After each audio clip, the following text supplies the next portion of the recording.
Здравейте! Днес най-сетне дойдохме на Рилските езера и сега в момента сме на Бъбрека. Вижте гледката колко е красива. Здрасти. И ние ще участваме. Може ли нас да ми снимате, да не вземете интервю? Така. Давай. Вижте тук колко е каменисто и пясъч. Чисто. Хайде говори. След това ще се качиме. Вижте камъните. Колко са малки. Аз очаквах да са много по-големи. Вижте, този прилича на кристал.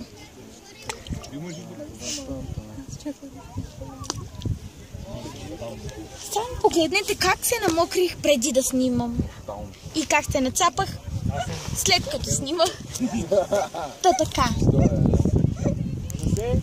Чакай, да увелича, за да видят рибите. Вижте всичко.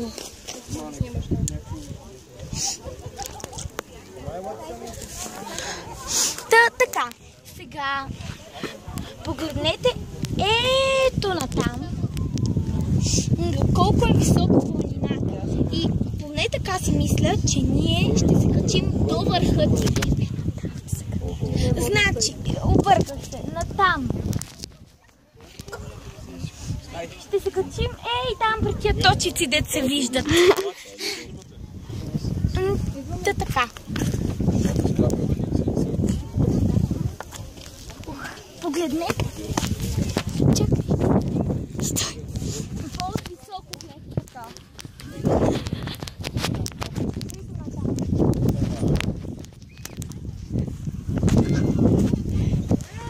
Погледнете.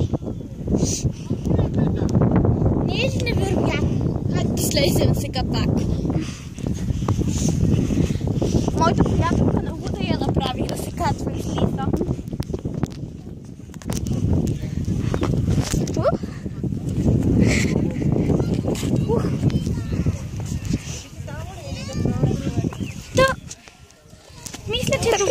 Мисля, че горе-долу това ще е всичко за този влог.